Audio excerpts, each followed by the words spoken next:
it's a good time for us to start. So please let me welcome all of you to the second webinar on transforming knowledge, which is the joint venture between the University of Bristol, University of Cape Town, and the Canon Trust. Our guest, and I'm very pleased to have Rebecca Talu with us today, who will lead us in a discussion on social movement learning, social activism, and the contemporary attacks on higher education in the United States, based on the experience in the United States and Brazil. By introduction, Rebecca Talu is Professor of Education at Stanford University in the Graduate School of Education. She also is a co-founder of the Penn State Consortium of Social Movement Research and Practice. She's a newly elected member of the governance structure of Comparative and International Education Society, and she's an active member of the Alternatives Project. Rebecca was inspired to become an educator because of experience with community organizing in Latin America and the United States, where she witnessed the potential of education in advancing economic and racial justice in poor communities. She's compelled by the question, what role does education play in facilitating social change, both within formal school systems and in informal contexts? Rebecca's research has four broad areas of focus. Firstly, it's on theories of the state and state social society relations, social movements and popular education, labor education and critical pedagogy, Latin America education and development, and teacher unions, teacher activism, and teachers' work. She's the author of the award-winning Occupying School, Occupying Land, How Landless Workers Movement Transformed Resilient Education, available in English as well as in Portuguese. Her forthcoming book on teacher organizing across the Americas, Diverse Strategies for Transforming Unions, Schools and Societies, will be published soon, Rebecca, I hope. And she explores in that text why teachers' unions in Brazil, Mexico, and the United States have embraced radically different strategies and the important role of internal oppositional movements in transforming the goals and strategies of labor unions. Rebecca, welcome. Thank you for waking up early this morning. I know it is just after 6 in the US where you are. And we will start with your contribution, followed by a Q&A session. And so I'm encouraging our colleagues who are in attendance to use the facility to put down their questions and comments. And I'll ask Catherine to help just moderate some of these questions if I miss any. I have asked Enver Motala, I think Enver is with us, to do a short summary at the end of the event. So welcome, Rebecca. I'll hand over to you, and you have about 45 minutes then for us to listen to your presentation. Thereafter, we will engage you. Thanks. Great, thank you. Well, thank you, Ivor, for this invite. It's such an honor to be talking to you all today. And it's great to see you, Enver, again. And thanks, Catherine, for all the background logistical work. And I just want to start off by saying that it's an honor to be talking to folks in South Africa. I mean, South Africa is an inspiration and has been an inspiration for the past year and a half with your solidarity, your clear and principled solidarity with the Palestinian people. As someone that's located in the country that most enables Israel's occupation and genocide of Palestinians, I just want to thank you for all that you have done for this cause over the past year and a half. And obviously much longer than that. So I'm going to share my screen here. Let's see if I can. All good? People can see that pretty well? Yeah. Okay. Yes, we can. Great. So as Ivor said, I'm currently a professor of education at Stanford University, but I also wanted to mention that I'm part of a solidarity organization in the United States called the National Coordination of the Friends of the MST, the Friends of the Landless Workers Movement in the United States. And I've been part of that organization for about 15 years as well, which does direct solidarity and collaboration with the Brazil's landless workers movement. Today, I'm going to talk about these three themes: social movement learning, scholar activism, and contemporary attacks on higher education, both in Brazil and the United States. Um, but first, and there's so many things we could present. I was looking through slides for classes, like definitions of social movement learning, the history of sort of the term, the concept. But I thought maybe I would start off talking a little bit about like an introduction of myself. And I think it's really interesting to think about how our political formation are shaped by social movements and are shaped structurally by the social movements that happen to be emerging and existing in these formative moments of our life, right? And so I was born in 1984 in my like late teens, early 20s, the end of the 1990s, early 2000s. I was very much formed by what was then the anti-alter globalization movement. So right here is a picture of me in 2003 when I was 19 at a protest in Miami against the free trade area of the Americas, which was that large free trade area, the free trade agreement in Latin America that the United States was trying to push forward. That actually was a win. We were able to get that not to pass.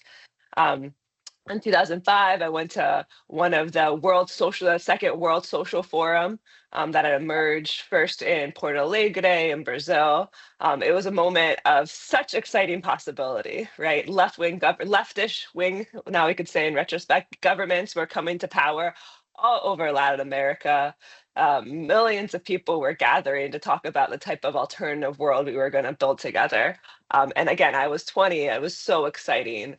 I was really happy to be there and felt dedicated to those large sort of alter anti-globalization movement. The war in Iraq, of course, was also a big part of my formation, fighting against that war. And I also, thinking specifically about social movement learning, I always identify myself as as a second generation Freirean. So there's lots of people in the field of critical pedagogy, like Peter McLaren, Carlos Torres, others who will talk about Paulo, right? They'll talk about Paulo, the educator that they knew and loved and respected. And I was too young to ever know Paulo Freire, right? Paulo Freire died in 1997. But I was very much influenced by the organizations that he influenced. And so when I was in college, I was able to go for the first time to Brazil as a study abroad trip for a year. And during that time, I worked with a feminist organization in the northeast of the country called Grupo Mulher Maravilha, Group Wonder Woman. And it was an organization of women who were trying to end all forms of racism, classism, and gender oppression. Which I thought was great, good goals. And when I asked the founder of the organization how they were gonna do that, they pointed to a picture of Paulo Freire.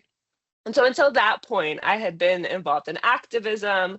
I had been involved in different types of like student collectives, but I'd never thought of education as a pedagogy of social change or popular education as a way of taking your movement and building outwards and growing and becoming a mass movement.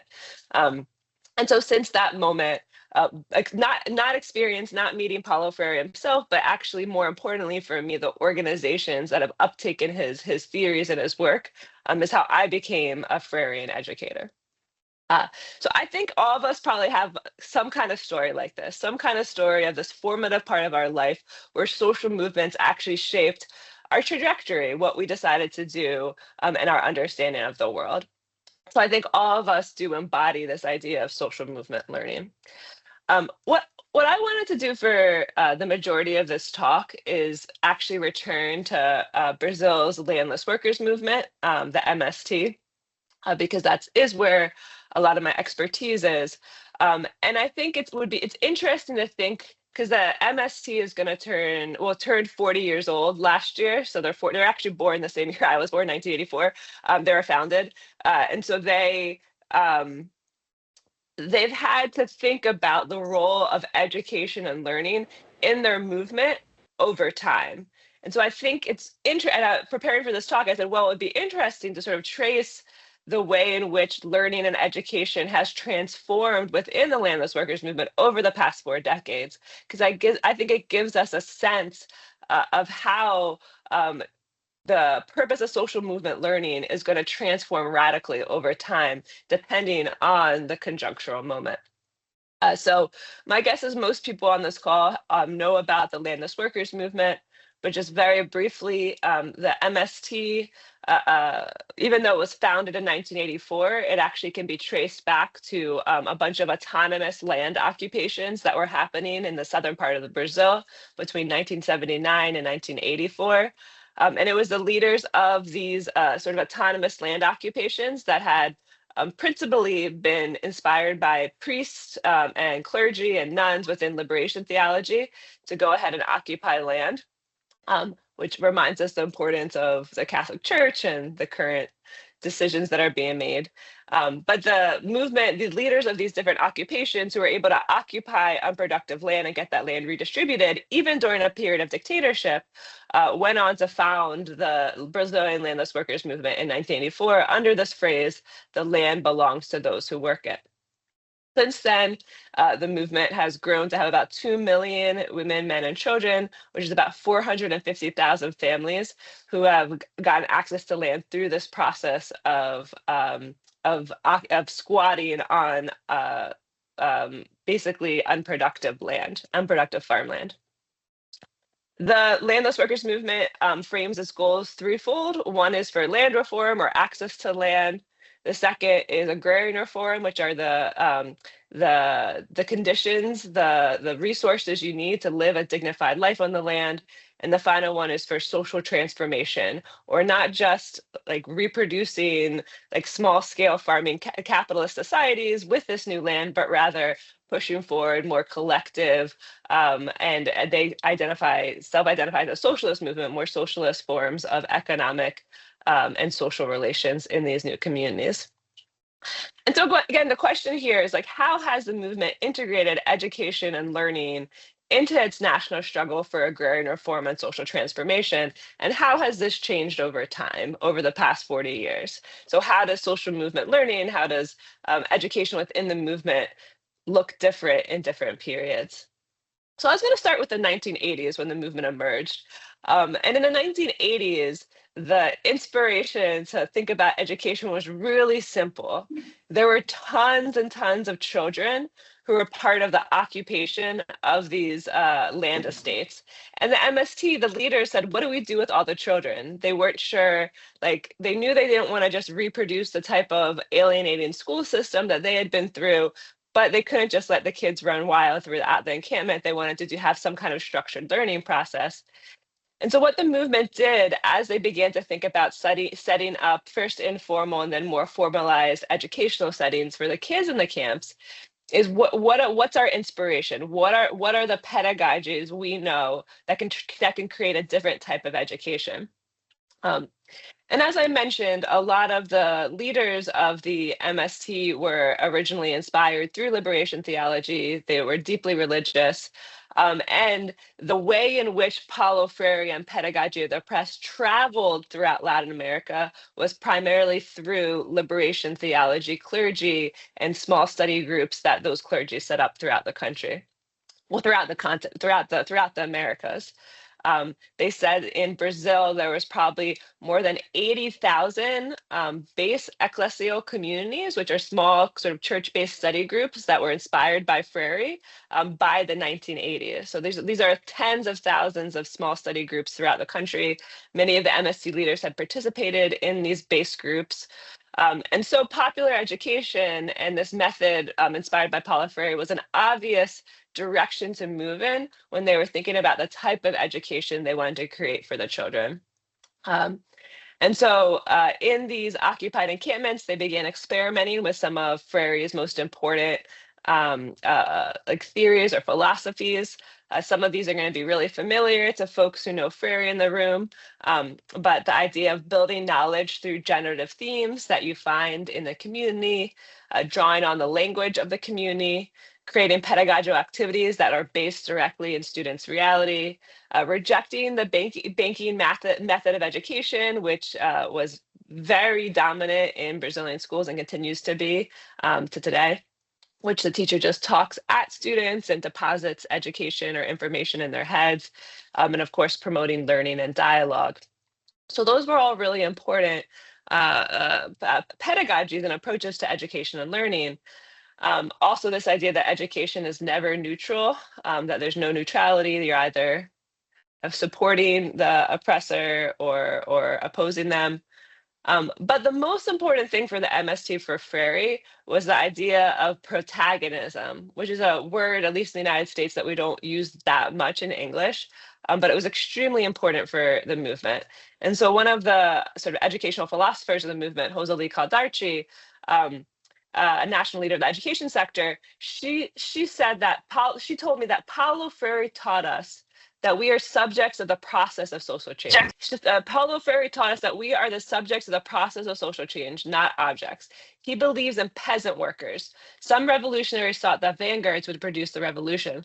Paulo Freire taught us that revolution is not through vanguardism. Everyone has to be an agent in their own liberation, right? And so for the MST, this was the most important lesson from Freire, that they didn't want a pedagogy for the oppressed, they wanted a pedagogy of the oppressed, or in this case, they wanted a pedagogy of the MST, something that the MST was leading and creating for themselves. In terms of other types of educational philosophies that they began to draw on, the MST did find a limit to Paulo Freire, because Paulo Freire, although he had a lot of ideas about sort of the classrooms, adult literacy, he didn't necessarily have ideas about how to transform the entire structure of public schooling, which is a structure of government and superintendents and directors of schools and teachers and students and communities and parents. And so they searched out other philosophies, educational philosophies that could help them build a type of more collective society they wanted to live in. And they looked for historical examples where working class people had actually created a school for a new socialist society. And the Soviet Union was one of those examples. And so they began through outside intellectuals who introduced some of these works, they began to read some of the early Soviet theorists who were thinking about how to create schools for the new Bolshevik society. And one person they drew on was a Ukrainian educator named Aton Makarenko, who thinks about how collectives of students can become living organisms, and how students need to be given as much responsibility as possible, as young as possible, to self-govern their own schools. And so if you don't believe me that the MST respects and uses Anton Makarenko, you can see here a class I participated in with the movement in 2011, where the class actually decided to name their cohort after Anton Makarenko. And here they actually recreated his face with white rice and black beans on the ground of the floor. So you can see that Anton Makarenko and the Soviet theorist ideas are very alive and well currently in Brazil. Another theorist they drew on, whose work is not published into English, was a previous head of the education system in the Soviet Union, Moisey Pastraki. And Moisey Pastraki really theorized how manual labor is also educational, and how the capitalist society had divided manual from intellectual laborers, and the point of a socialist school system was to bring those back together and say no, that everyone has to participate in both intellectual work and manual work, and actually asking students to engage in a collective work process, whether that's farming or cleaning the bathrooms or cooking. Like, that's educational. They have to figure out how to do that together, and so manual labor actually educates. So that was sort of the 1980s. Again, that movement was looking for different theories or philosophies of education that could really lift up what they were already trying to do, which was to create a more collective society. So then the 1990s came, and by the 1990s, the MSc was expanding nationally. It had started in the southern part of the country, but now it reached, by the 1990s, I think 20 different states. There were many, many schools, many settlements, which are kind of occupations that get land rights, become agrarian reform settlements. And so the 1990s was all about taking these sort of ideas the movement was experimenting with and consolidating their pedagogy, which again was the pedagogy of the MST, not for the MST. Um, and so in 1990, the movement was able to get a high school legally recognized, which was it wasn't a public school, it was a private school. But it was recognized as a high school and a degree conferring institution by the state government. And it was completely run by the MST. And through this high school, students could obtain both a technical degree, they could obtain both their high school degree and a technical degree in agricultural cooperative administration or teaching. And this was really important for the MST because at that point in the early 1990s, the majority of activists across the country did not have a high school education. They had maybe gone up to like 8th grade, but they hadn't had access to high school because high school access in rural areas wasn't that massive then. And so the MST was actually able to take activists across the country and send them to this high school for 4 years to study and learn. And that also built relationships among the MST activists, and it allowed them to practice the collective decision making that would be really important for the continual formation of their movement. At the same time, the MST was also getting public high schools and public elementary schools built in agrarian reform settlements throughout the country. And so the movement had to start experimenting with how to engage the government and try to also take these like educational practices and implement them in the formal school system. And you'll see here a public school. If you look at this picture, it's a public school in the state of Rio Grande do Sul, and it actually has the MST's flag on it, which shows this interesting relationship that's starting to develop between local governments, the MST, and the public school system. In 1996, the MST was able to create a cohesive document, publish a cohesive document called the MST's Educational Principles, which had both half the book was about philosophical principles of education, such as the relationship between theory and practice, the connection between learning and training, knowledge and learning based on people's reality and experiences.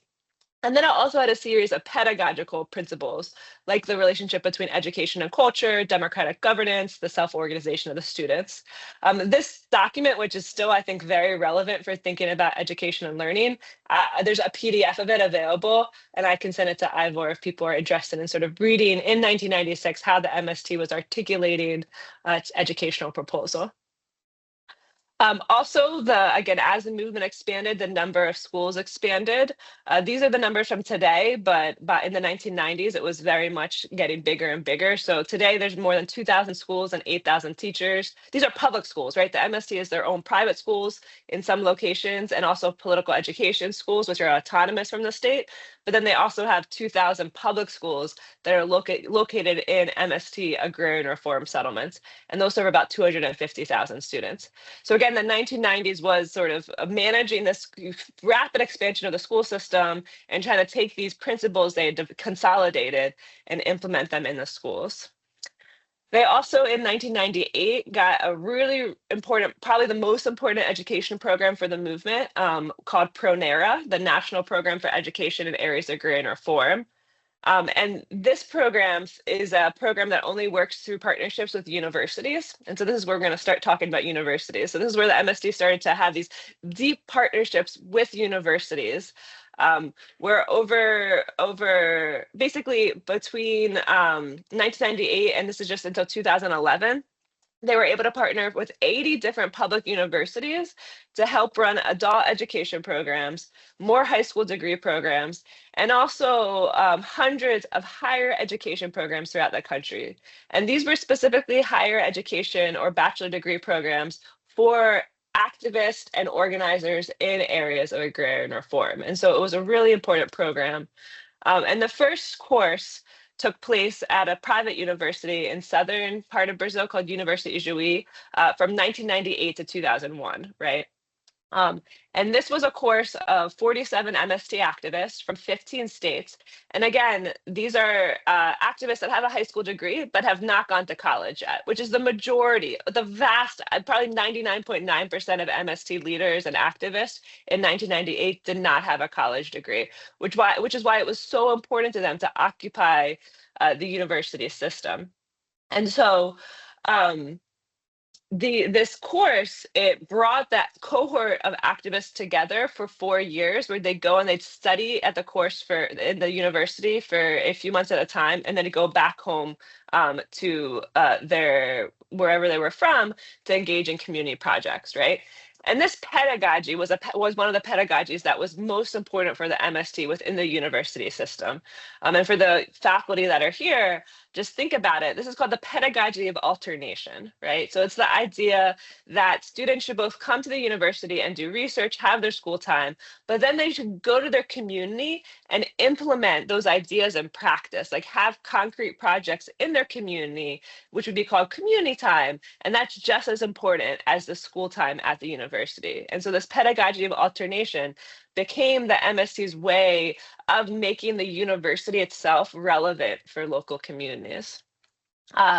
They also implemented other pedagogies in these university level courses like student self-governance, collective work, collaborative living, the integration of disciplines, trying to have themes every semester that link the different classes they were taking.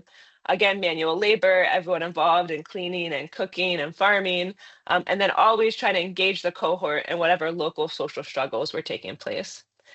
Again, as Rosalie Caldarchi, this educational leader in the MST said, the base of the course was the university's curriculum, but all of the extras, the spices, were from the movement. And so you see the movement's really able to become a partner with the university and create a different type of educational experience for university students. So that's the 1990s. That's a lot of stuff happening in the 1990s. The consolidation of the educational proposal, the expansion of public schools, and the beginning of trying to experiment with university education itself. But the 2000s was a really important shift within the MST. So again, you can see the MST is growing, it's gaining prominence.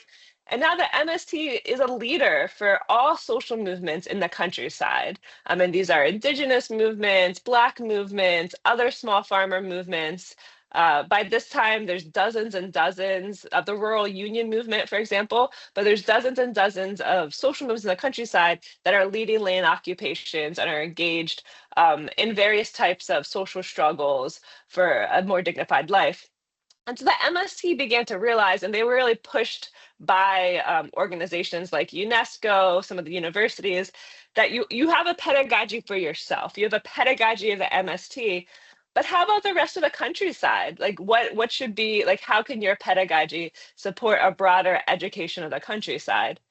And so the MST made a strategic decision that they were going to shift the language they were talking about their own educational project from the pedagogy of the MST to education of the countryside itself, right? And with this shift, the MST became not the only protagonist in the development of this educational proposal, but rather dozens of different organizations and universities and other government folks became involved. And with that, there was both advances and contradictions, right? And so they were able to actually pass national legislation because of this coalition. So in 2001, the government passed the National Education of the Countryside Guidelines, which stipulates, and it's in law until today, that every single community in the countryside has the right to an education system specific to the countryside, right?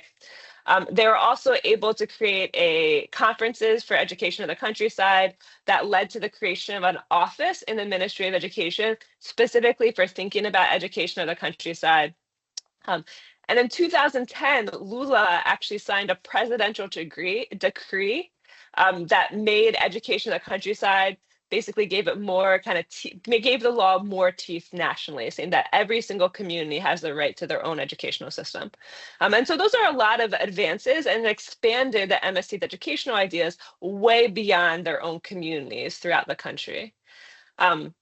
But there were also contradictions in the 2000s. So in this picture, you see on 2010, when Lula signed that presidential decree, she's shaking the hand of MST activist Vander Lucia, which shows sort of this collaboration. This is the president currently of Brazil and was the president in the 2000s. But on the other side, you see the most important agribusiness leader who supports Monsanto, Bayer, all those companies, Katia Abreu, who like a few days later, she also makes a speech and she says education of the countryside is extremely important. So agribusiness can become more strong. The youth of the countryside need to be qualified workers, whether as salaried or as bosses, they need to advance more quickly. And so you see, like as the MST's education proposal expands and becomes institutionalized, other elite actors, in this case agribusiness, who are in contradiction to the MST's own vision of the countryside, start co-opting and taking on that language. And this is a leader from the MST who talks about this contradiction. She says that the fact is that Educação do Campo, education of the countryside, in its original construction came from the social movements. But now it exists in relationship to the government, to the universities, or in other words, it exists in relationship to other subjects. Education of the countryside was not born pure. It was born in the middle of these relations, and these other subjects are going to dispute the meaning of education of the countryside. That is because education of the countryside is more than a project of education. It is a project of the countryside. It's a political project, right? Those that defend agribusiness are going to have one vision, and those that defend peasant agriculture are going to have another education project, right? Again, this just shows that as you actually garner power and are able to institutionalize a vision, because the MST's educational vision wasn't just an educational program, but related to a political project, folks on the other side of that political project are going to try to contest and influence it.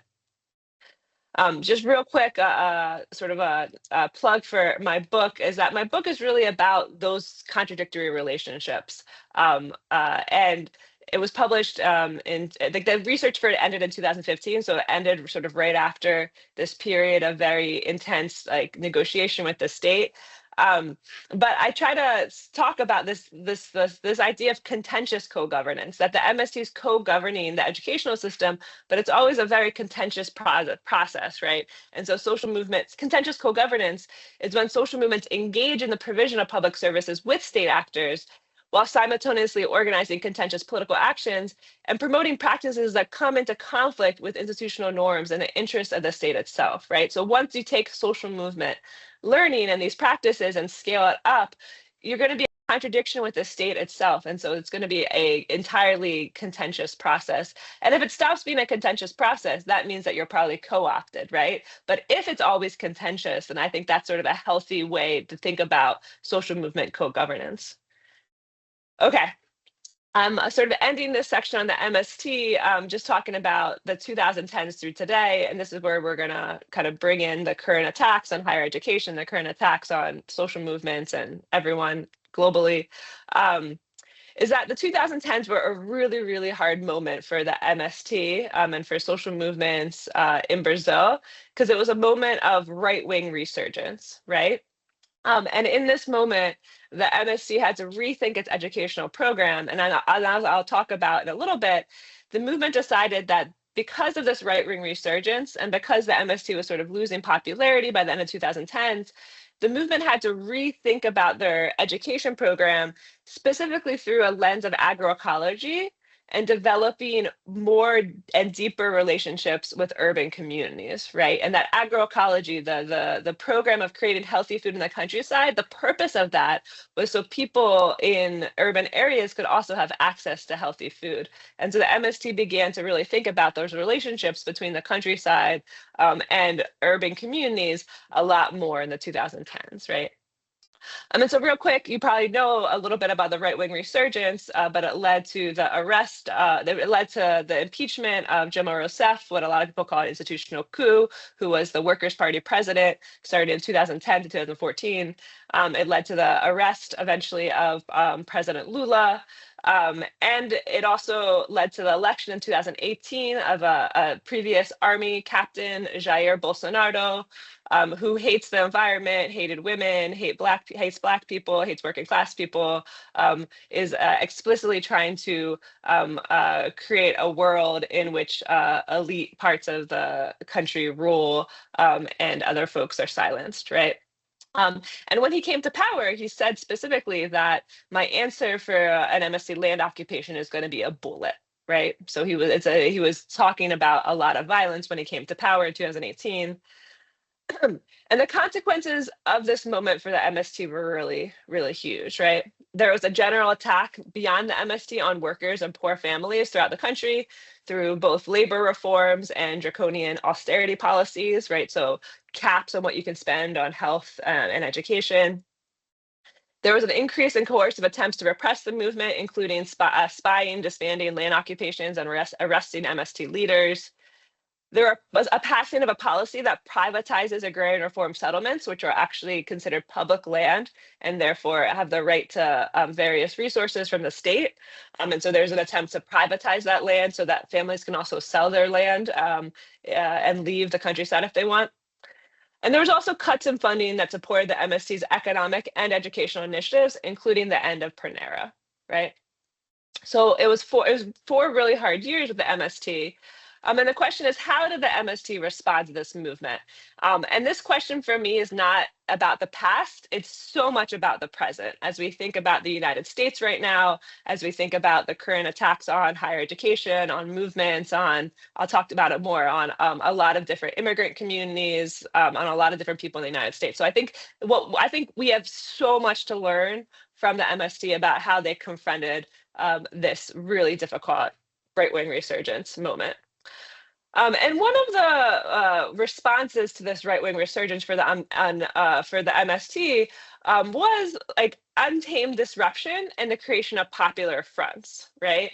And so there was a way in which the end of the Workers' Party time in power meant that the MST no longer had to engage in that delegate political dance with the federal government. They could be a full-out war on the government, a full-out fighting against calling out of the government, right?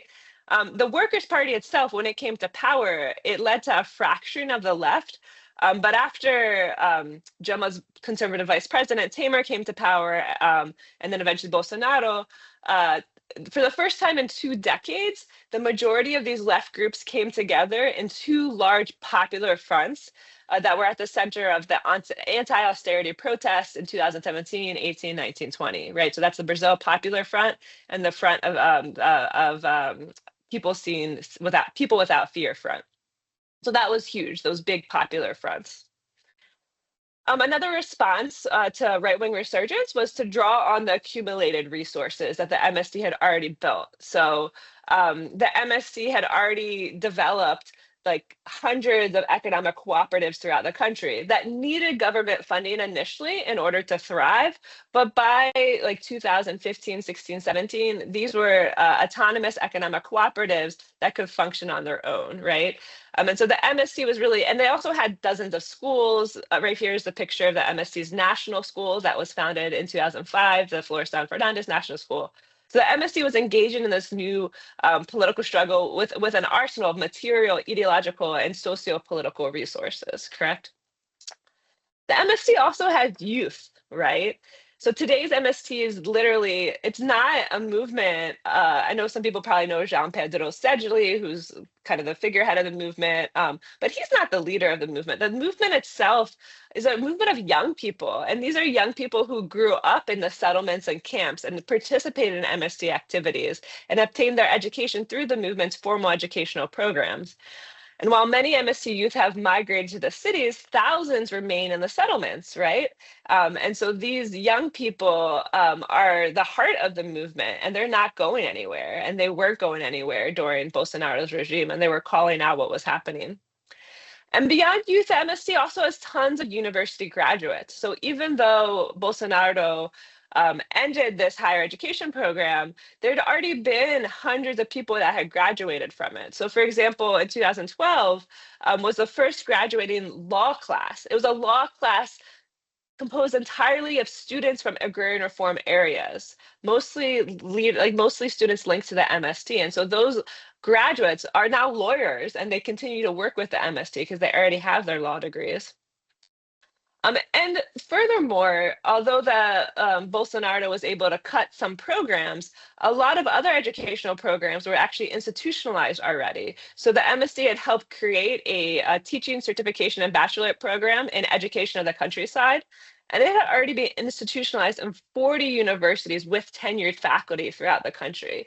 And again, this is, and I think now there's a question of how strong Bolsonaro is versus Trump, but Bolsonaro, at the very least, did not have the power to close down all of those programs. And we're hoping now that Trump doesn't have the power to really, he's wielding as much power as he can right now, but like the question is, does he have the power to just crush all these institutionalized programs? And Bolsonaro certainly did not.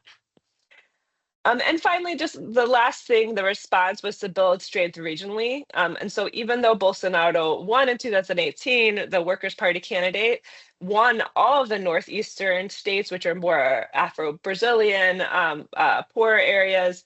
And so the MST and other social movements were really able to build relationships in those regions where Bolsonaro had not won, right? So for example, in the northeastern state of Ceará, the government was able to build 4 new beautiful high schools in MST agrarian reform settlements, even though Bolsonaro was in power. Um, and finally, again, the MSC also really invested in this idea of the people's agrarian reform, which is the idea of we plant, we grow healthy food in the countryside to build relationships with urban communities. And so they began to set up stores and agrarian reform kitchens and cafes in urban areas that would sell MST products. And this was really, really important during COVID, right? So during COVID in 2020, Bolsonaro was in power. Bolsonaro was a complete COVID denier. He said that it wasn't happening. He refused to wear masks. He didn't use any state resources to support working class people in Brazil who were literally dying, right? I think it was around 700,000 people in Brazil that died during COVID. And so during COVID, the MST actually became one of the most important actors supporting poor communities throughout the country. They donated more than 6,000 tons of food in 24 states. They turned these urban cafes they had created into free lunch stations, and they produced 1.15, this is in 2021, I think these numbers. But they were able to give out 1 million free lunches to poor people in urban areas. They created community health clinics, sometimes transforming their schools into community health clinics. They trained 2,000 popular health agents. They did blood donation campaigns. They had a bunch of small agro industries that produced cachaça, which is a liquor in Brazil, and they turned that into factories for creating rubbing alcohol. They also produced soaps, face masks, and they had 10,000 teachers who began to share their best practices for teaching remotely as well. And so what does this mean? The MSC basically took all of its infrastructure that it had accumulated over those 38 years, and they put them in service of the Brazilian people, which is really important, right? And in an MSC News report in 2022, they said that all of this, their ability to support working class people in Brazil during the pandemic, was only possible due to this infrastructure that the MSD had accumulated and their solidarity with working class people in Brazil. And so the pandemic has directly increased the MST's popularity. The MST quickly became one of the most popular kind of social movement organizations in Brazil. And in fact, The Nation in the United States just published an article about how it became so trendy to wear an MST hat in Brazil during Bolsonaro's time in power. And the name of the article is called How Brazil's Landless Workers Movement Emerged from Right-Wing Rule Stronger Than Ever. Well, they did that by having this accumulated infrastructure and putting this infrastructure in service of the Brazilian people. Ivor, if I still have like 5 more minutes, I just have a few other things to say about sort of scholar activism. Is that okay? Yes, you do. You have 5 minutes. Yeah. Okay, perfect. So that sort of closes sort of this chapter on the MST. And I think I spent a lot of time talking about this because I think they are the movement that has so much to teach us about social movement learning, about education, about how learning and education has to move with the movement, right? It has to always change and transform for each moment. Um, and of course, in 2023, the MST turned 40 and also was able to get Lula back in power.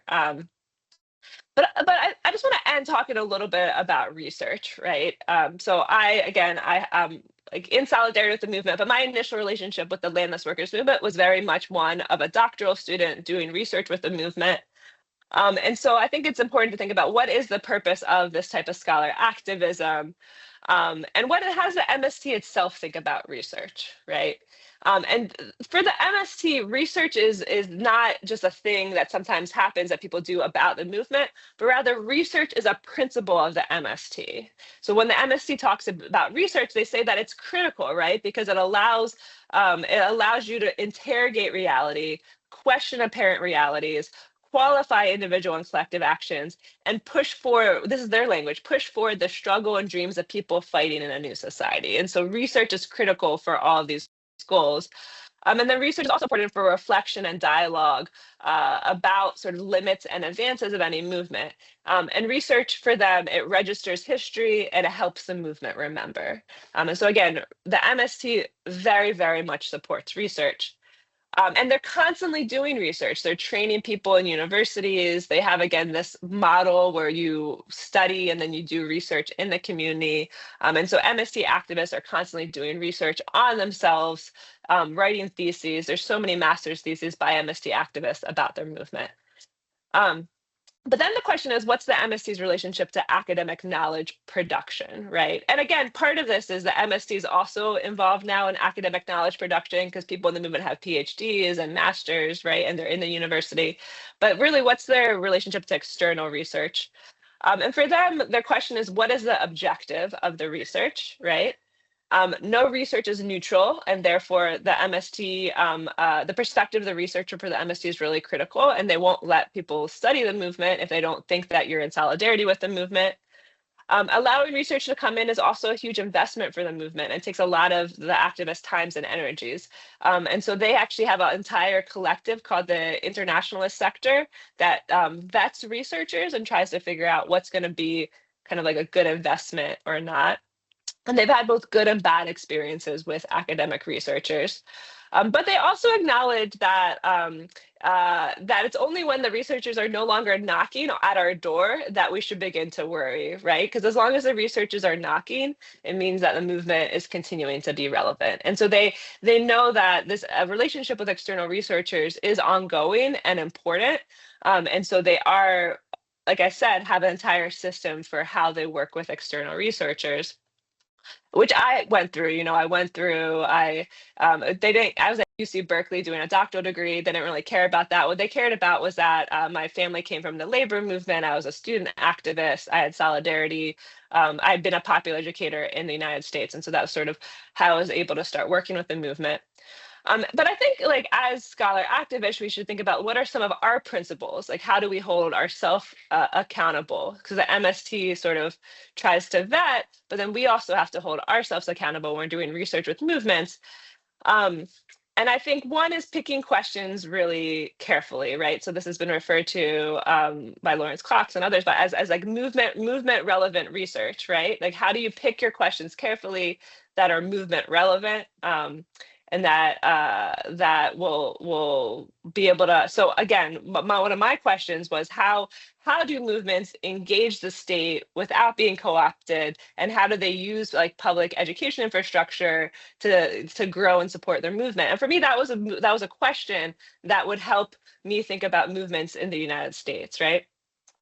I also think leveraging your power based in your university and studying up whenever possible is really important through what Javier Hierro, Argentinian sociologist, calls political ethnography. So with me with the MST, half my research was with the movement and half was with the Brazilian state, interviewing mayors and governors and secretaries of ed.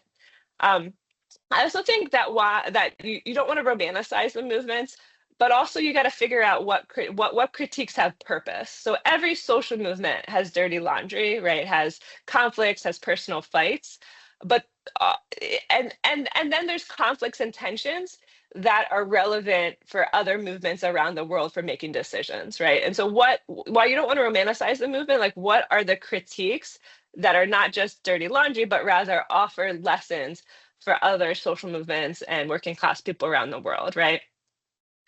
And then I think there's a question around solidarity and quote unquote giving back. I think you have to be really humble about what your research is going to contribute. And for me, like not just sharing articles, but actually sharing my time, realizing that the academic production wasn't, and this is actually, who says this is Aziz Chowdhury used to always say that the most important thing an academic can do is help put the chairs away at the end of a meeting, right? That giving your time to the movement is most important. And also being local. So although my research was in Brazil, when I asked the MST, like what's the most important thing for me to do, they'd be like, you go change the United States, right? The United States is impeding our struggle in so many ways, and your role is to transform your own country. And so being local is really important. Um, and this is my last slide, Ivor, I promise. But I sort of want to end where we started, right? And so what it means to be local in this moment is to confront these current attacks on higher education that are happening in the United States, right? And they're absolutely happening because of the mobilizations that happened after October 7th in universities across the country. I mean, you all were following, right? Our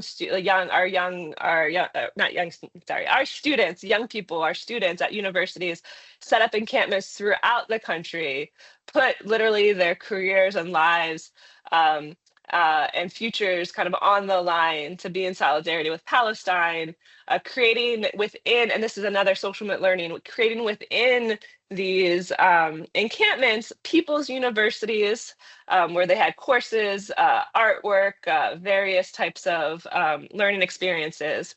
And the repression was really intense, right? So these encampments were kind of a climax of this mobilization, and the universities like repressed a lot of the encampments. At Stanford, there's 12 students that were involved in the encampments that are currently being charged with felonies, which is really serious. There's new rules about when and how you can protest. And in the left corner, you see on February 14th, 2025, the Dear Colleagues letter that Trump sent all of that, not Trump, sorry, but the acting assistant secretary of education sent to all his quote unquote colleagues, like the educational folks around the country, where he said, the discrimination on the basis of race, color, and national origins is illegal and morally reprehensible, right? And he goes on to say all these things about, in the defense of like not being racist, not being like anti-Semitic, that you can no longer teach about race, you can no longer talk about issues relating to like racial injustice and structural inequality. Black students, for example, aren't allowed in this letter to have their own Black graduations or Black dormitories because that's considered racist, right? So taking racism and completely putting it in service of white supremacy. So like, how are we fighting back? Thinking about the MST in the United States, we lack a popular front. Like we lack a mass national organization that brings our movement together. We also lack accumulated movement resources like the MST had. We don't really have regional movement strongholds, or there are kind of pockets of movements that are active and are doing lots of different things. But we do have the world within our borders, right? We have everyone around the world is here. And we have lots of social movements to learn from globally. And so I think I'm going to stop there and I can talk more about sort of what our strategies have been for the current moment. But that's sort of the dilemma we're in right now, is how to fight back against these current attacks. Yeah. Now, thank you very much, Rebecca. I think that was a big crash course on the evolution of the MST, 40-year of work that is continuing. So thank you very much, and thanks for sharing your which I think are your principles, also as a scholar activist. So I'm going to allow people to raise some questions. It's the time now. Please raise your hand if you have a question. If you have a comment, you can put it in the chat, and then we will perhaps take a few comments and questions and ask Rebecca to respond to them. So if there's anyone, please proceed. Okay, I see Marcus has his hand up. Marcus, please go ahead. Yeah, it's not really a question, Ivor. It's just a comment very quickly. I found it very interesting. Thank you very much for making this possible, Ivor. Maybe at some time later on, I'll come back to a question. But it seems I was involved in adult education and alternative education, even with children. And there's a lot of similarities, and there's much we can learn also from that. So thank you very much. I really just wanted to say thanks, Ivor. Well, great, Marcus. Thank you.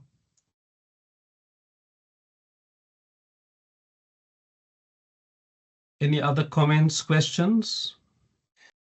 Sherry? Sorry about that. Thank you.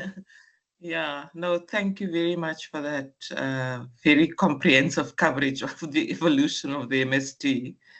I just wanted to find out, because, you know, the relationship between MST and the political formations in Brazil, and because it seems from your input that they were leaning towards the Workers' Party, and what would their relationship be to other left political formations like PSOL, for example? Rebecca, would you like to respond to that while we wait for other people to formulate their questions and comment? Yeah, thank you, Sherry. And it's a really important question, and it's also a question that's like central to leftist movements in Brazil. Just for folks that don't know, the PT, the Workers' Party, was the like large labor party that was founded in 1980 that like the current president is from. The PSOL, the Party for Socialism and Liberation, was founded, I think, 2005, 2006. And it was a breakoff from the Workers' Party for two reasons. One was because one of the things that Lula did when he first came into office was push forward these very controversial pension reforms that pissed off tons of working class people. Tons of folks thought the Workers' Party was like now treasonous to the left. So this is like initiated a series of folks in the Workers' Party who broke off from that party. And then there was a big political scandal where it turned out that lots of people, including the Workers' Party, were sort of buy-in support within the Senate. And so the PT had been involved as well. And so lots of other people that were just so angry at this corruption also left the Workers' Party and founded the PSOL. And the PSOL is like a super vibrant party, right? I mean, it gets critiqued a little for being dominated by intellectuals and not as many kind of mass grassroots movements. But there's tons of young people in the PSOL. There's tons of Marielle Franco, right? So the Black female queer congressional representative in Rio who was murdered, was part of the PSOL. So there's lots of really prominent leaders of the PSOL.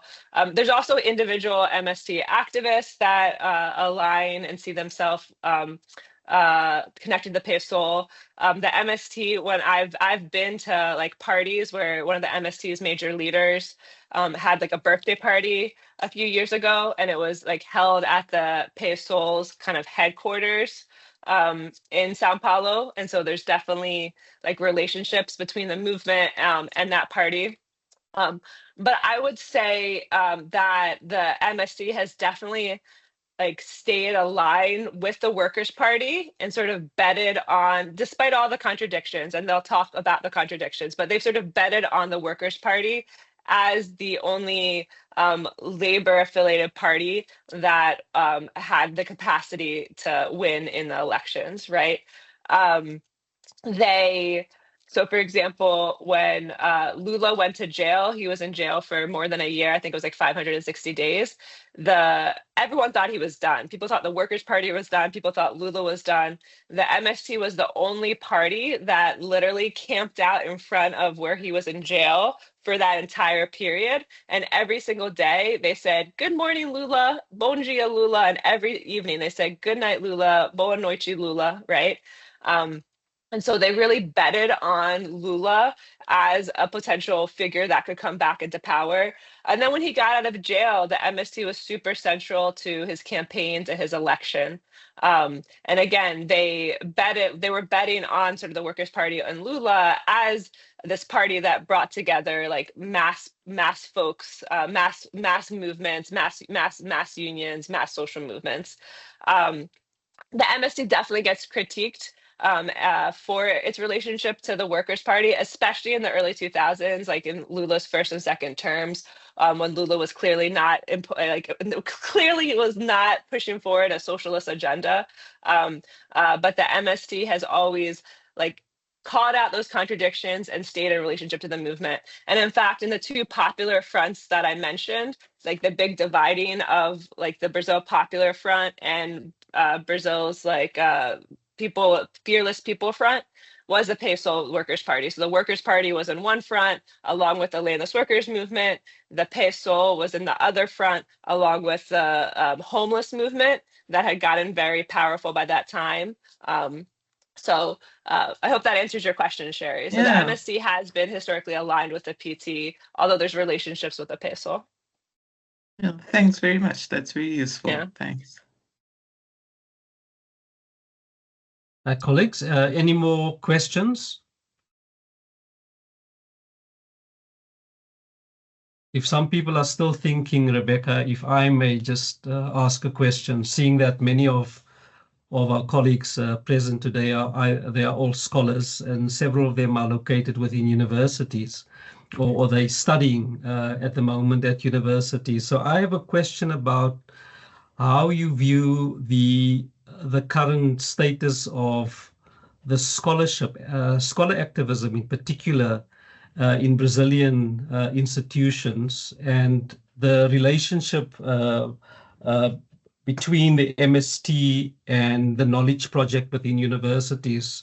So I'm basically interested to know whether there is a mutual enrichment, and whether there's a really dedicated commitment within universities in Brazil in particular to advance this kind of socially useful knowledge and practice with a focus on the MST and other movements' work.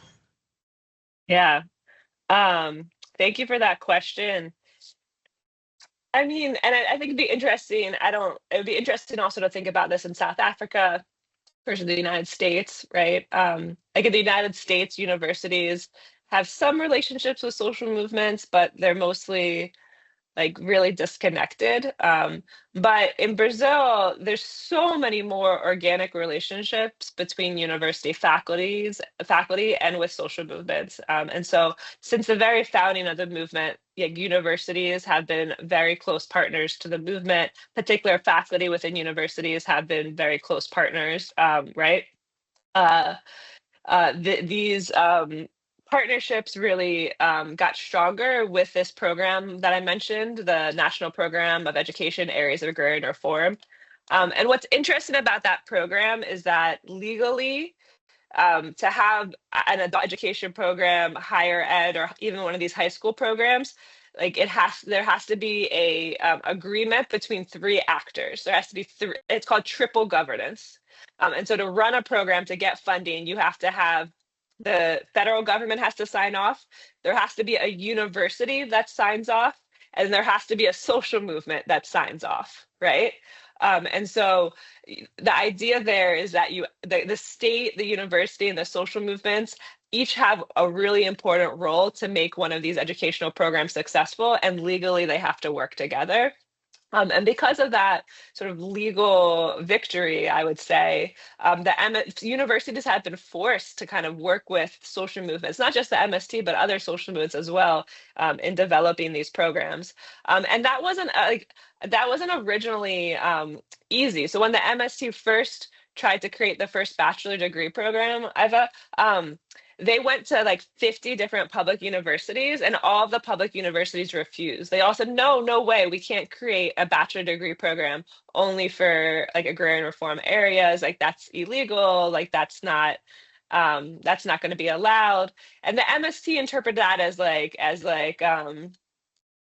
elitism, like, oh yeah, we'll work with the landless people for adult literacy, but we can't have landless people in our university. Like that's gonna like decrease the amount of prestige, right?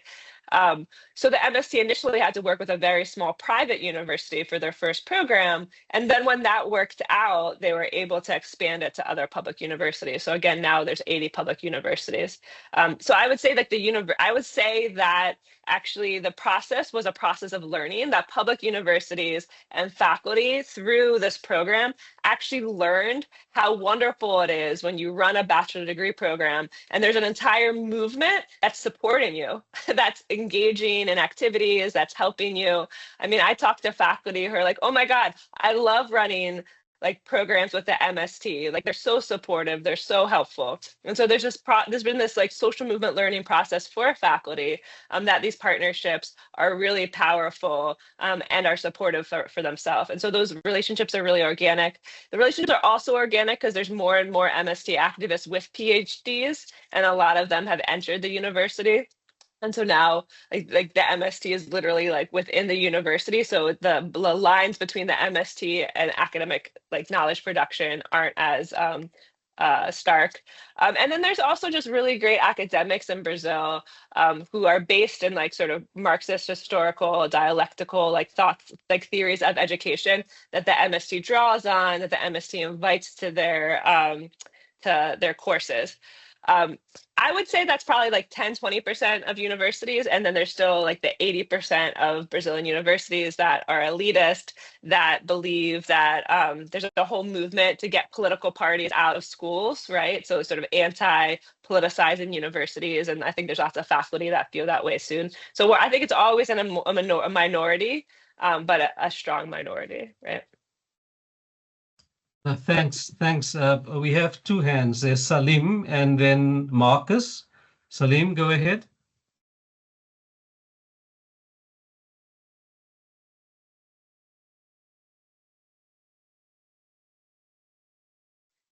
Salim, Unmute, Salim. Yeah.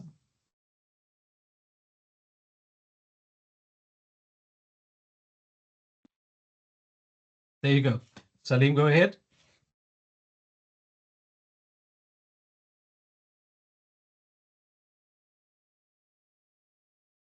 Salim, we can't hear you.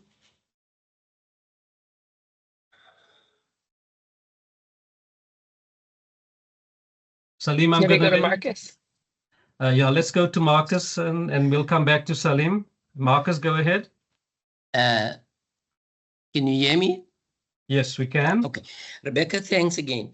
And Ivan, what I'm familiar with some of the education programs of the MST, but just to strengthen a little, I know about the primary school education program. I know they had a major program for their children. Can you just maybe give us some idea about how that took place? Yeah, and how it was done. Mm-hmm. And maybe I know it's a very broad question. Yeah, can I take the second question, see whether Salim can, and then you can answer them both, Rebecca. Salim, can you unmute and put your question? Otherwise, okay. Can you hear me? Go ahead. Can hear you, yes, go ahead. Okay, so Rebecca, thanks for a really good presentation. I've enjoyed it. So you argue that the MST came out of the right-wing repression stronger, and you demonstrate in what ways also, and the role they played during COVID and so on. So that must take some really creative and visionary leadership, the kind of thing that's especially lacking in South Africa today. Can you speak about that aspect of leadership? Yeah, great questions. I love these questions. I thought everyone was going to ask me about Trump and what was happening with Trump. So I'm much happier to talk about more inspiring things.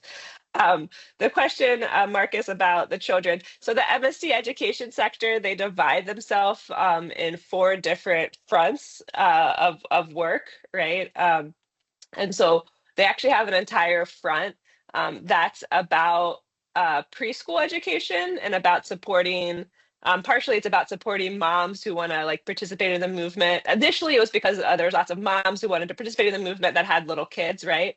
And so they have an entire sort of preschool front that thinks about how to create not just babysitting during like MST events, but actually what they call Serande Infantiles, or like children's circles that work with like that basically do age appropriate activities with kids that are similar to whatever themes being discussed at the meeting, right?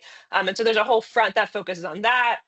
They have every year they have big Centejinha, which is like little landless kid gatherings where they try to bring children together. Yeah, it's cute, right? Like to play and to hang out. Yeah, and to also do politics, to do politics through play, right? So there's that kind of front. There's the primary and secondary school front, which are the ones that are trying to engage in the public school system and sort of co-govern public schools.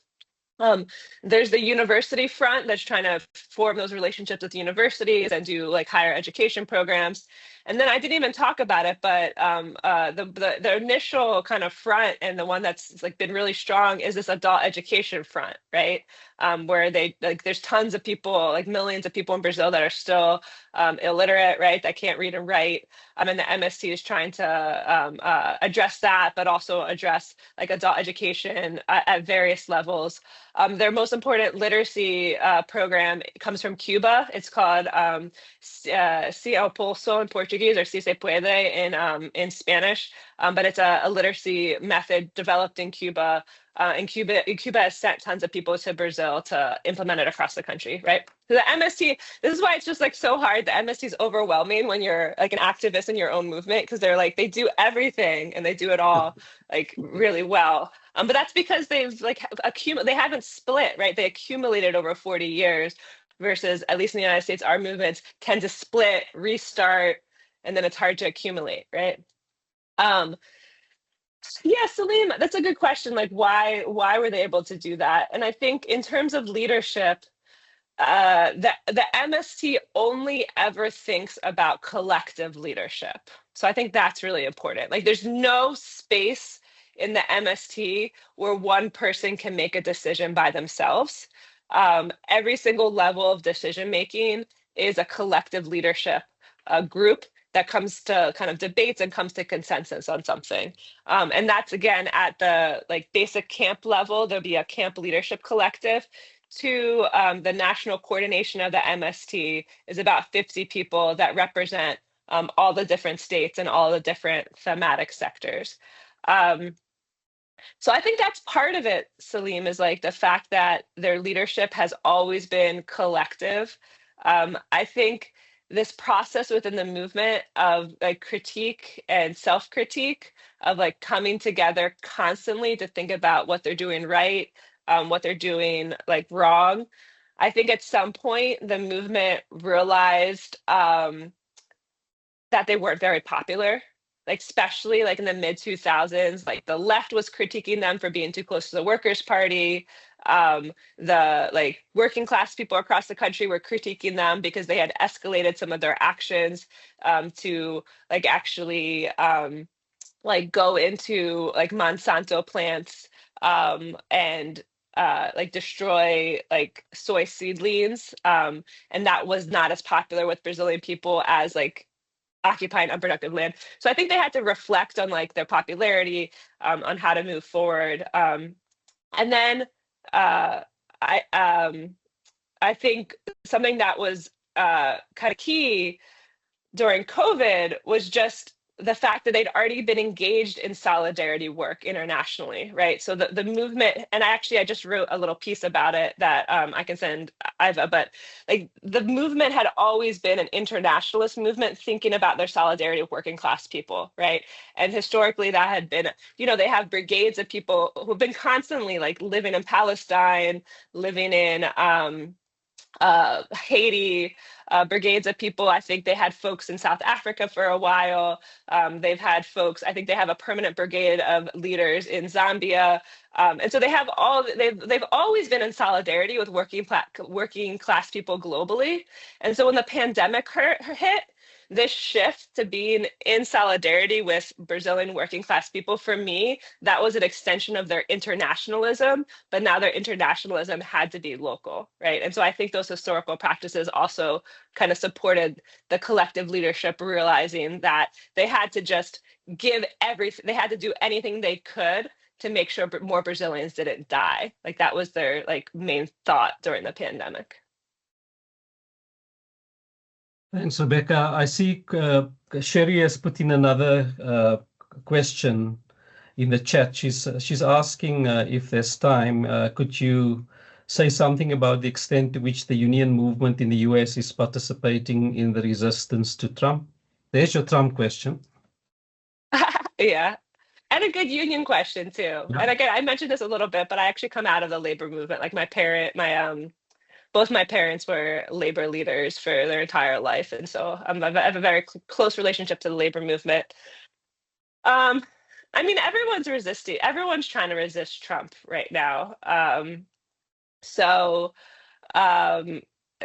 mean, I'm gonna try to think about what I'm gonna say.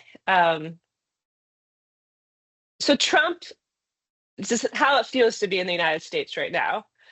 Trump, like the rapid attack and the diversity of attacks and the different spheres of attacks are so overwhelming, right?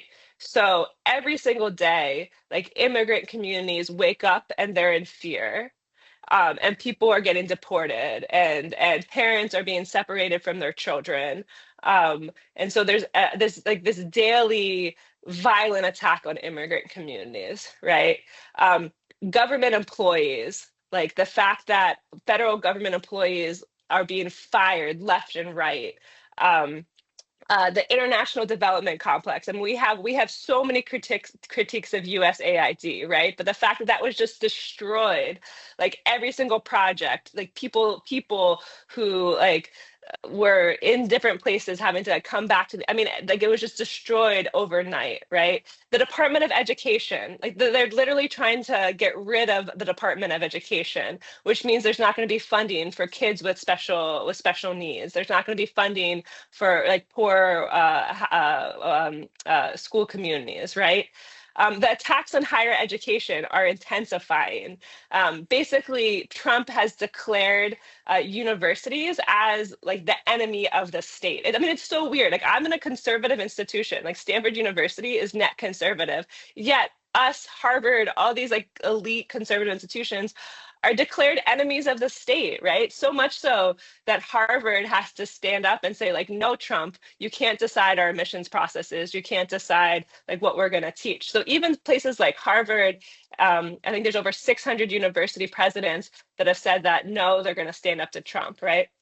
So I think just to say that, and the war, I know the ongoing genocide and starvation in Gaza, in Palestine, the United States implications in that. So there's just it's so overwhelming because so many things are happening on so many different fronts, and every single front needs a battle plan, right? Because literally it's how are we gonna how are communities gonna survive right now?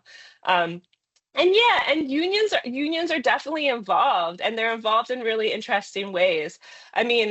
Just to give you a sense, the union movement in the United States is also decimated, right? So right now it's about 10% of the population is in unions, the majority of that is going to be public sector unions. If you only look at private sector, like there's only 6% of like private sector workers who have unions. So it's a minority of the population, right? A lot of as I've mentioned, my new book is going to be about teacher unions. And teacher unions actually have this unique power, right? Because there's actually still mass teacher unions in the United States.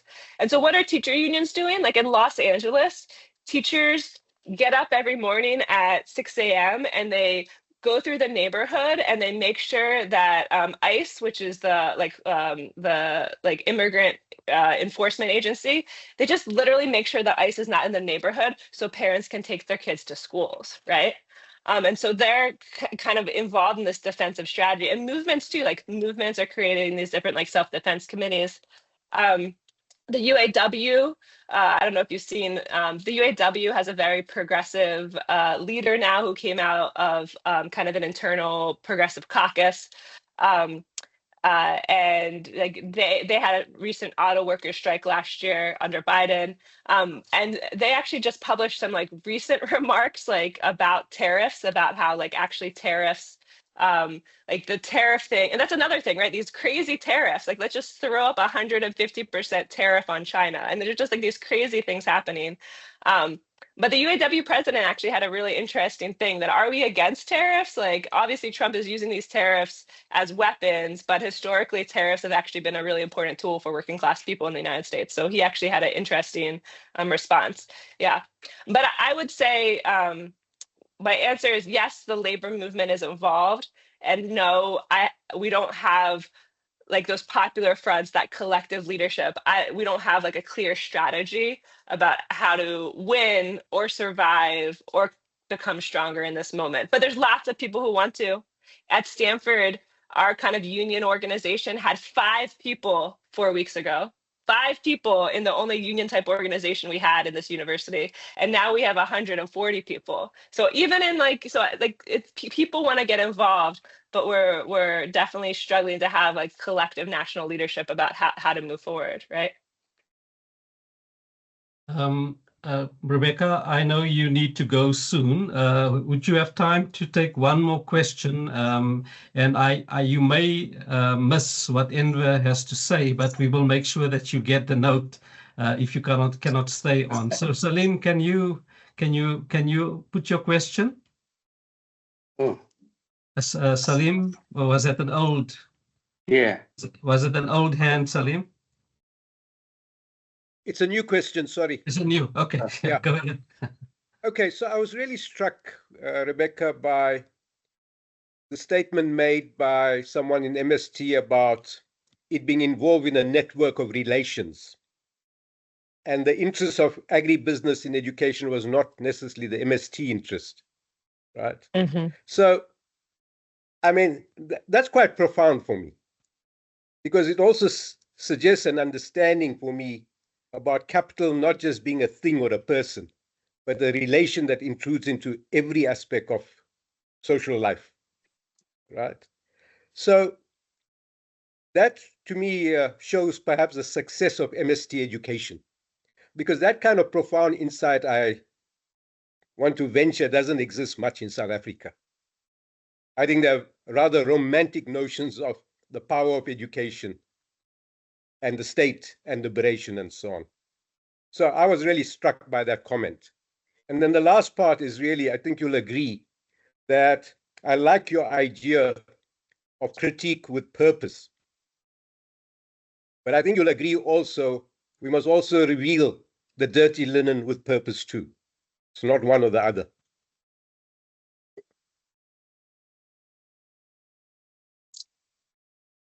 Rebecca, Yeah. a quick response? Yeah, quick response just to the last point.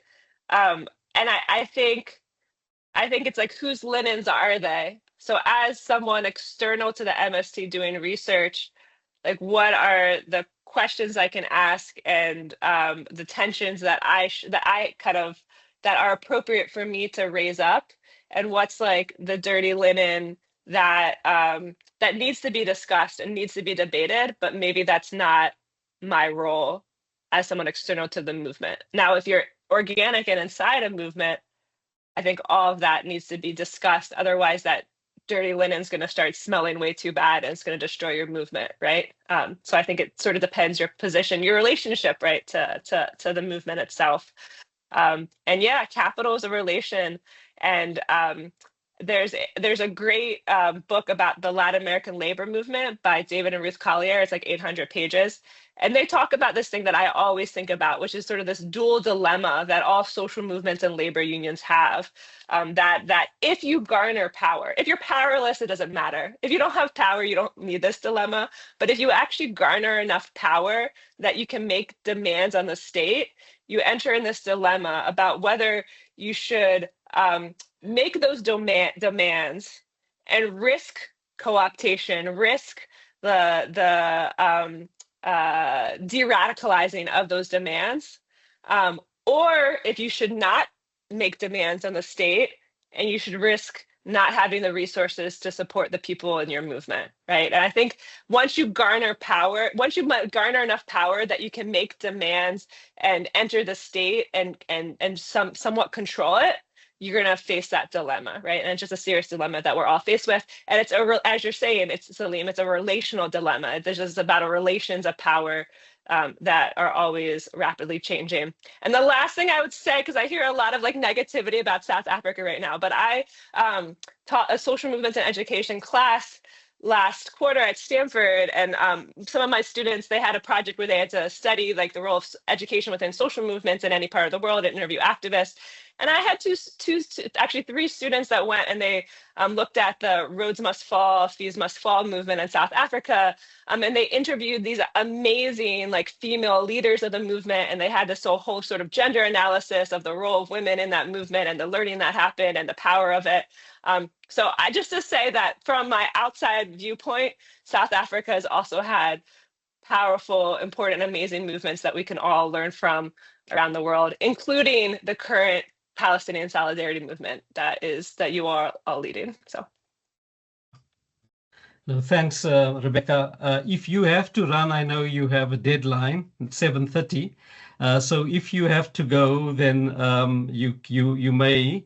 But I just want to say thank you very much for joining us this morning, early hours for you, and thanks for this incredible presentation. And I think it's a conversation that we would like to continue with you in future. So we will definitely bring you back to speak to us some more, especially when the new book comes out. I think it would be a fantastic time to engage you again. So thank you very much for your input.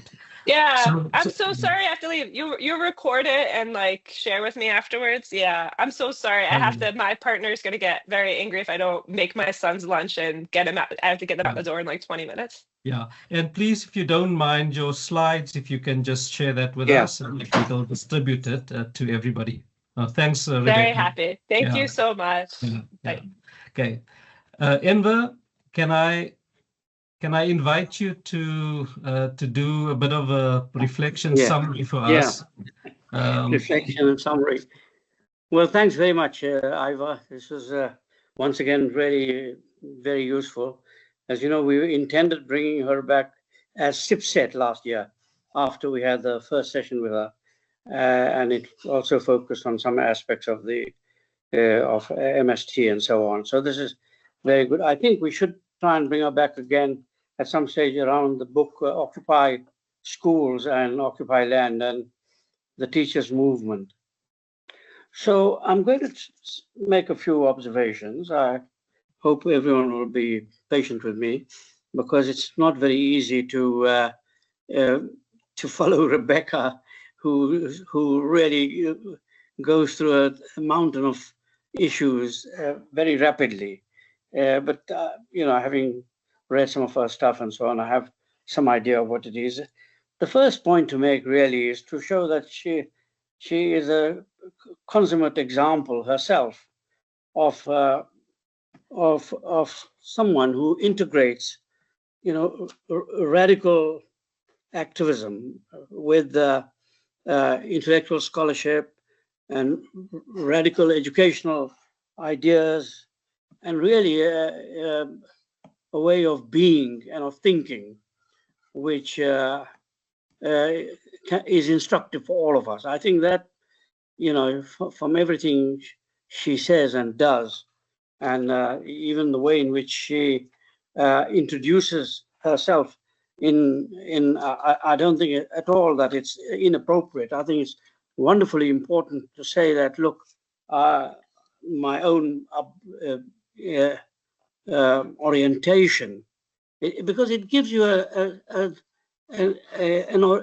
understanding of where she comes from, which, you know, conventional academic scholarship absolutely refuses to do. Here you can see someone who says, I'm shaped structurally by social movements. You know, it's a characteristic which, when we try to say some things like that, firstly, we don't say it, we don't dare to, because, you know, of the scar it will leave on you in academic environments. It's not a problem outside of there. But so this is, for me, it was a really important opening to make that kind of declaratory statement. And then, of course, everything she says is about education as an instrument of social learning, as an instrument of social pedagogy. As you know, she's one of the authors of that book on Aziz Chowdhury's book on social movement learning and so on. And so deep in her own thinking and in what she said today, everything she said today is about education as an instrument of collective learning. We might call it solidaristic approaches to learning with social movements, in social movements, by social movements, and sometimes even in relation to the ideas they generate for others rather than for themselves, for social movements. And her entire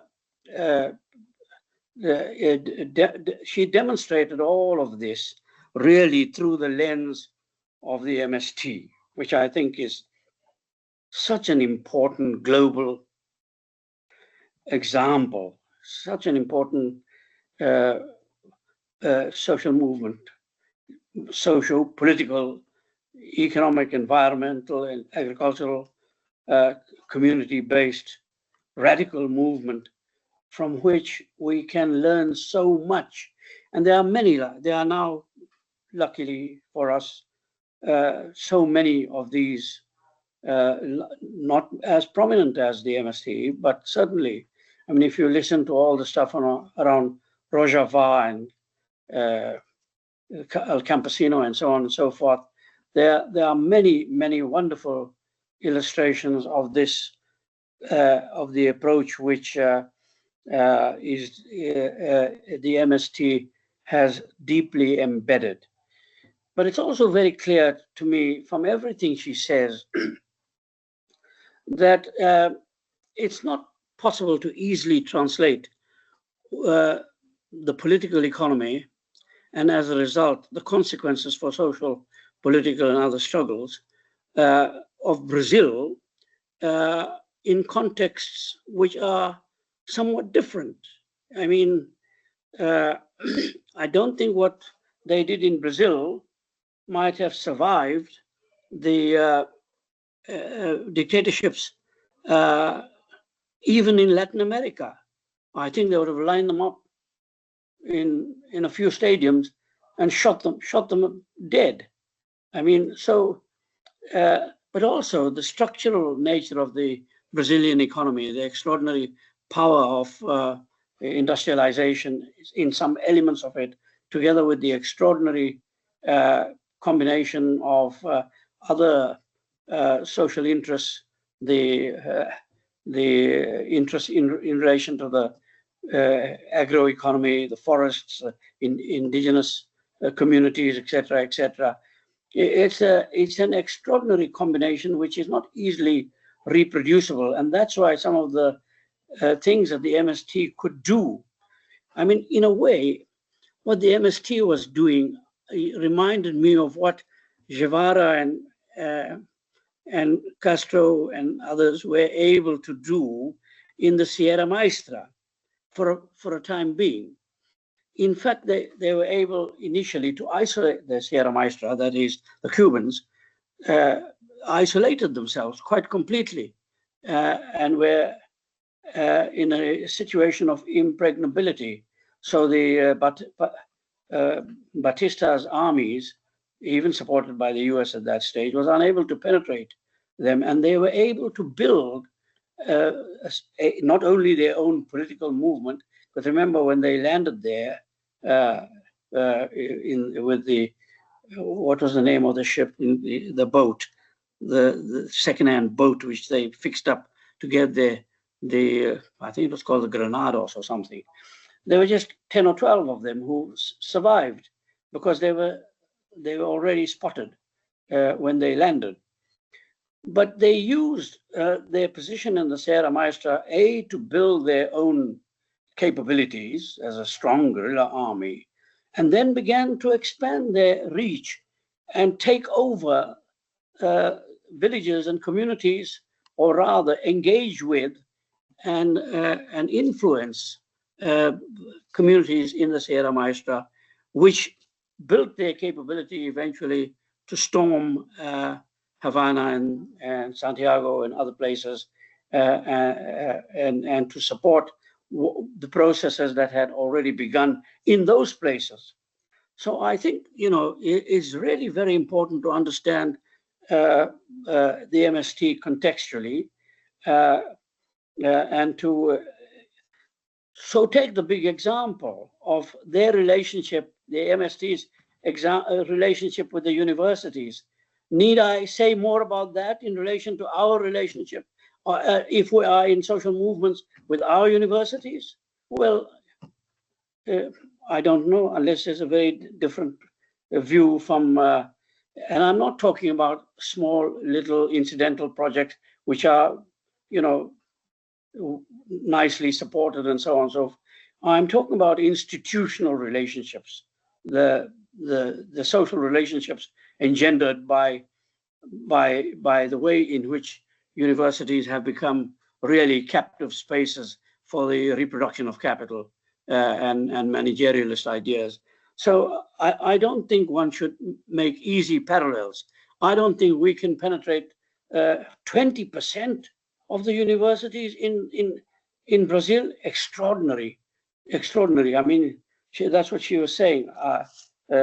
It's a dream, to be honest. And when she talked about 20%, relative to our population, it might be a small number of institutions, but in Brazil it's likely to be a huge number of institutions. But even there, as you see, ultimately, she explained to us that they started off with a private institution, as it were, and I dare say they must have turned it around into an institution for the public good, which can we do that with our private institutions here in South Africa? Hardly likely.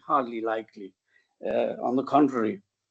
So I think she also raised some very important historical examples of where they began searching for alternative modes of approaches to education. Yeah, Makarenko, for instance, was a great Soviet educationist, and well, I don't think in South Africa we've ever attempted to do that sort of thing. We've been so, for two reasons, I think, we've shied away from examining, except I think in the area of linguistics and so on, where some people look at some Soviets, and in law, I know that, but it's a very small minority who have looked at Pashukanis's work in law and Marxism. But otherwise, we've shied away. And the reasons are pretty obvious, I think. The one is because so many people have shied away from the nature of the links we have with Stalinist Sovietism. So we've dumped everything instead of looking at that carefully. And I think the second reason is quite simply that the propaganda from the West about all about Sovietism really was so crass that many people when I say we, I'm now talking about people involved in social movements and on the left in progressive radical ideas have not widened their purview, their reach of knowledge. They doubtless are amongst even the people in this audience here today. The number of people that are here have done that, but I'm talking more generally. I'm not talking about the few people that are listening here to this particular webinar by Rebecca Tarlow. The other thing which she raised in relation to the MST is the question of interventions in the state, So we are having these debates here about relationship with the state. I think it's really important. She showed us that, in fact, the MST had no hesitation in working with the PT and working against Jair Bolsonaro. They didn't have a boycottist attitude, a kind of, an attitude that some, I can't remember the name of but it's people like Holloway who at some stage, I may be misinterpreting Holloway today, but at some stage had a kind of boycottist, abstentionist view from the state. I think we too have largely given up. Many of us have given up on the state, and I think we have to think about it much more carefully. Exactly, especially at the local level. I'm beginning to think increasingly that unless we, if we want to do early childhood education, that Marcus is interested in, what exactly are the possibilities of extricating from the local states support for that kind of activity in a whole range of ways? I don't think we've explored that. We've simply said the state is too reactionary and too negative. But we've always, take the language issue, for instance. When Neville was around, Neville Alexander, I know that he was very much interested in engaging with the state on the language question. And I think we haven't explored that possibility more fully. So a few more points. Yes, there inevitably are contradictions in every social movement, in every, as we know, in political organizations. But I don't think anybody who works seriously in social movements has a romantic view of everything about it, because to begin with, working in and with social movements, is a heck of a job. It's a labor of great intensity, great application, and there are many complex relations even within them. In fact, if I remember some of the discussions I had with Aziz Chowdhury, that was very much a part of his concerns. He was constantly pointing to the nature of the power relationships, even within social movements, or especially within social movements, and what he and others have called the NGOization, the professionalization of some elements of social movement. Some of that, I think, is inevitable because of the funding problems, because once you start having to look for money everywhere, then you begin to get implicated in all kinds of liberal and even neoconservative projects. I mean, we face that in our universities, which get funding from the very multinational corporations that are responsible for the kind of destructive effects on the environment and communities, and yet we have to sometimes we get money from them. So it's a contradiction which is not easily resolvable, except as the MST has demonstrated with the power of mass social mobilization. That, for me, is the big answer to all these contradictions. If you have behind you the force of mass social movements, then of course you can. That's the way. Then you engage with institutions of power on the basis of your own strengths and not from a position of really great weakness, which they inevitably exploit. So just like, social movements, radical social movements have limitations. Well, I'm always reminded about this issue when academics talk about the weaknesses of social movements as though academia has no weaknesses. It's extraordinary how we can point to that, but our own institutional organizational forms, the hierarchies and the extraordinary right-wing tendencies in the way in which funding and so on is going are somehow free of these weaknesses. No, the real answer for me, Iva, is that actually we have to be quite modest about what we do, even what we do if we are involved in social movement organization, and understand that there are similar limitations in trade union movements, which some of us might have been very active in, but that is no reason to abandon the mass character of those movements. And as exactly in the same way as we have to think about, in other words, we have to think about this multiplicity of relationships. My own answer to the problem of all of that is that it has to do with how much effort and time you put and where you put it. If you put all your effort into trying to win over the state, as you know, Farrell, Iva, and all of us who are engaging with the state at the moment on questions of community education, we spend, I don't know how much, Farrell can tell you how many years and months and hours and days, and the returns are slow, sometimes contradictory, sometimes one step forward and 6 steps back, and then again, so, but the point is that there's an attempt at trying to open up spaces. The same, in my view, with the labor movement, which has a potential, huge potential, because that's where the working class is. And so some people will continue.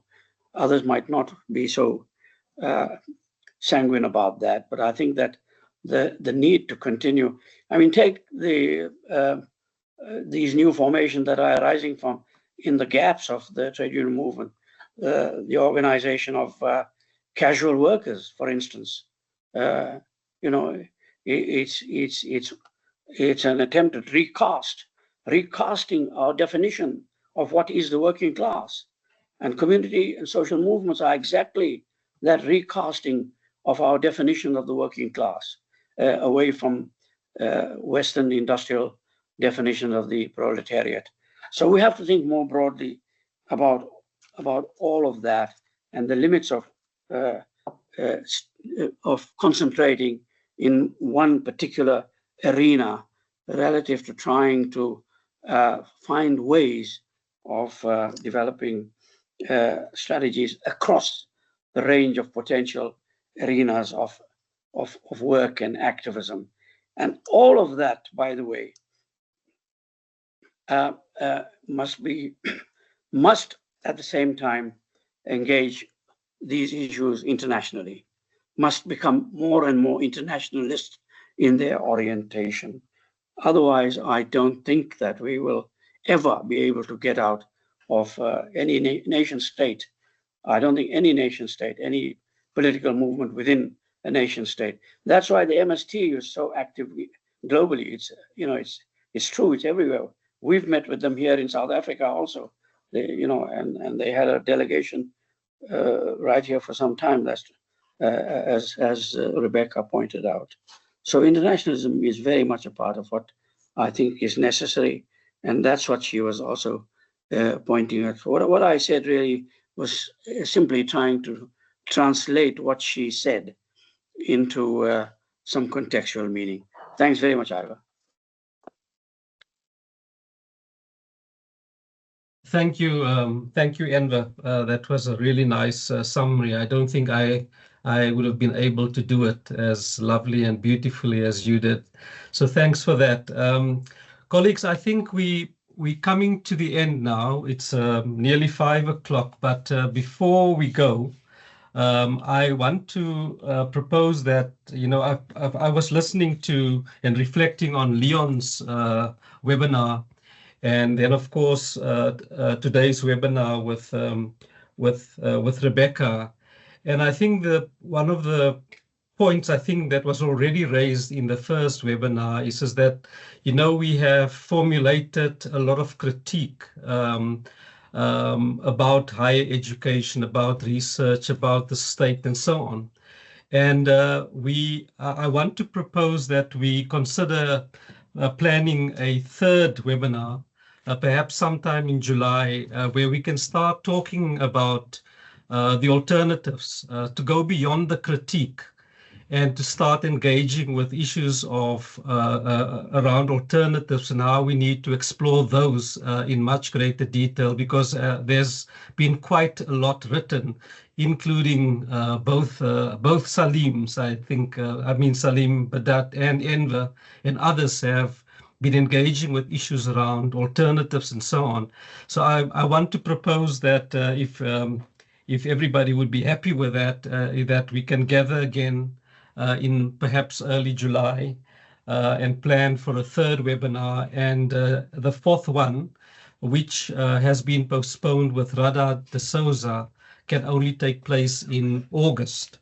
So if that sounds like a good proposal, we would be happy to put that to everybody and convene a third webinar, which I would definitely hand over to someone else to facilitate, and so that I can sit in the audience and listen and think about questions to ask. So if that is okay, I would put something out and see how people respond to it.